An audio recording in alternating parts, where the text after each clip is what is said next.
Hello, ladies and gentlemen, and welcome to kind of a review slash summary of episode 17 of Darling in the Franxx. Franxx, however you want to pronounce it. I don't really care. But we start off with kind of them just with the chore wheel. It's kind of funny, just with just what's written on the wall. It's just everyone wash their own undies, put them in the laundry box, and then you die. Just There's some light humor there. But it starts off with the Nines visiting them, and they're just like, this is no place for children to live. But then again, you think they really haven't really had any problems with that.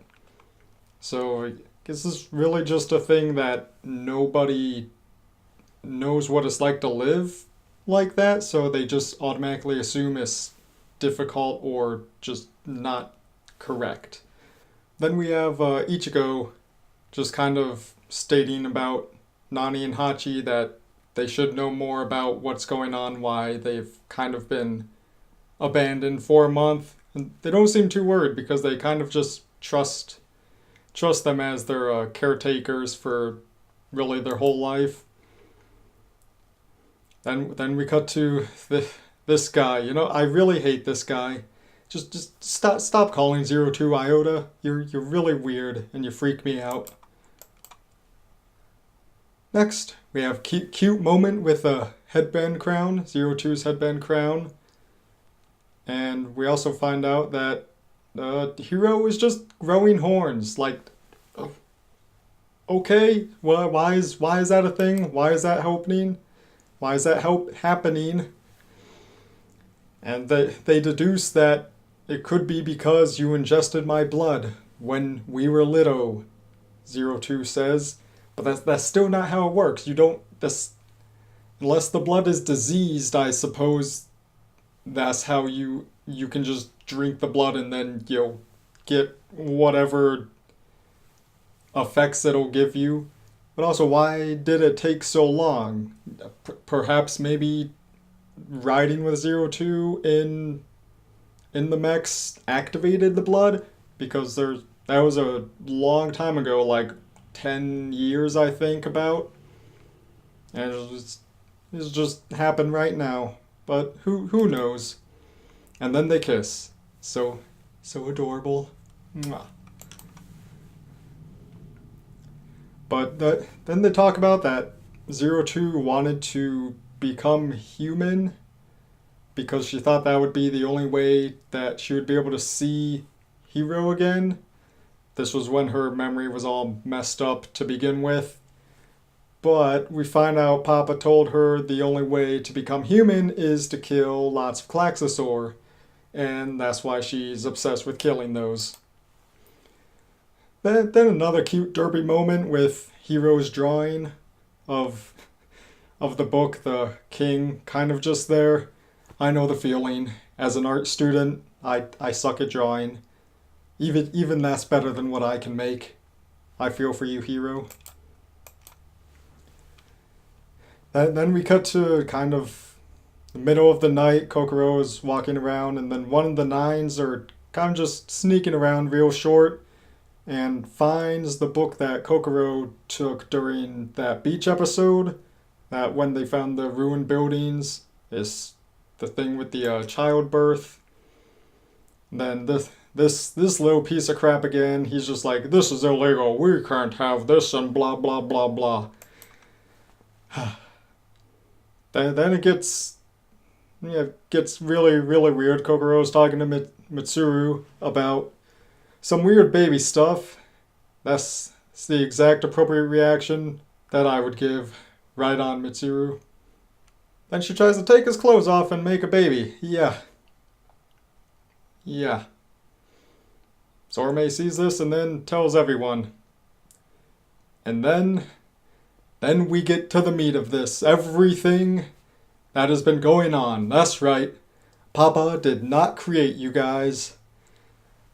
I really do feel bad for them because they've kind of just lived their whole life believing this, and that their only purpose is to pilot the Franxx and then to just kind of find out that, it's all for nothing. Then this loser is talking about evolving into one gender, and two genders is only tolerated because of the Franxx. And then, boom! Smacked by Akinu. Very much deserved. Thank you. Thank you, Akinu. Next scene, Dr. Franxx himself ordered them to be abandoned for a month for a final test for Squad 13. It's just like, why? What's the test about? That's just kind of rude, Doctor. Why would you do this? And Kokoro's there, and she starts asking questions, which is a big mistake. Because Nana just has some weird relapse and starts freaking out. Looks like she sort of had a weird flashback. Maybe she loved someone before they basically killed her emotions with chips and machines. I don't know how it works. Science solves everything.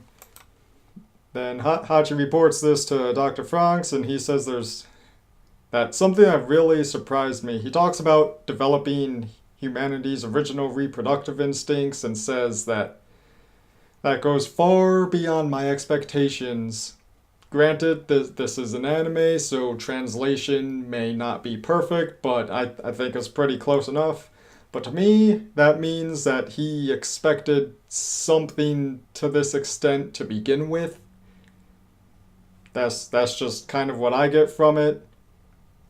When you say that goes far beyond my expectations, that means my expectations were close to that anyways, but whatever. Next, we cut to some of them Papa members. And they're at the Klaxosaurus Princess's throne. I don't know why they thought it would be safe to go there, but they did. She's just up there with two really cool serpent-looking things. One kind of looks like a cobra, and the other one is just like kind of a sea serpent-looking thing. But they're really cool. But I don't know if we knew this from the start, but it said the war has been going on for almost 100 years. Then she gets upset, and then she screeches some kind of conqueror's hockey. And all we know is that one of the guys says that it sends words directly to the brain. And yeah, that's kind of messed up. That sounds painful. And first guy attacks her and shortly ends poorly for them. But just look at these things. They're so cool. They're just giant cobra and serpent. So awesome. That guy's dead. Then we get this. So I knew something was up from the beginning when they didn't really show human faces for Papa and the others. Well, the members of Papa. I don't know how to refer to them. And it turns out they're not human either. Or it seems that way. There's nothing under their masks. I don't know if there's anything deep in the robes. There was kind of just showed black nothingness where the helmet was. But there's blood when they get stabbed. When Papa, the one guy, gets stabbed. So I don't know what exactly they are. But maybe like 100 years ago they acted as saviors for the humans. Something to that extent. Still, we don't really know. Hope to find that out eventually. Then next, Kokoro starts crying to Mitsuru and get a really happy, saddish kiss, hug scene. Sorry, Futoshi. None for you. Cuts back to this narrator, and same line is said a lot. It was said in like the first episode, is kind of repeating, and it's just like everything comes to an end eventually, and it makes me think that this whole show is not going to end happy. I'm just going to say that, although with how things are panning out, it's not just going to be every single person dies. There's going to be some kind of epilogue, I believe. But I don't know what's happening. It's quite a thinker, though, but I still don't like the love triangle thing. Stop doing love triangles. check this out. They totally bang. Kokoro is going to be pregnant with Mitsuru's child, 100%. I mean, just look. They have no clothes on. That means banging. But the last scene, we cut to the remaining members of Papa. It never really stated how many members there are. I guess it shows the circle. There's like, I think 6 of them maybe. But I don't know if that's all of them or there's more just not all there at once. I don't really know. But they do seem pretty confident that they'll defeat the Klaxosaur Princess. I don't know what they mean by their own creation, but that's something that really needs to be covered by the end of this show. So who made who? That's really the big question. These are the important questions that I want answered.